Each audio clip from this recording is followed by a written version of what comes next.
আসসালামু আলাইকুম এভরিওয়ান। আজকে স্পেশাল শুটকি ভর্তা করবো, কাঁঠাল বিচি আর শুটকি দিয়া। এটা আমার খুব প্রিয়।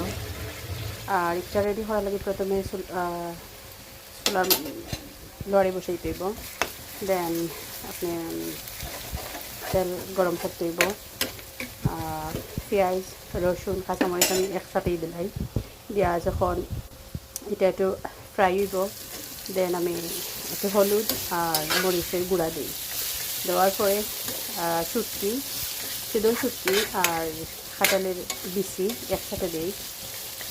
কিছু সময় নাড়াচাড়া করার পরে হালকা একটু পানি দিই। দেওয়ার পরে এটা আমি ঢাকা দিই, ঢাকনা দিয়ে ঢাকার পরে 15 মিনিট ওয়েট করি।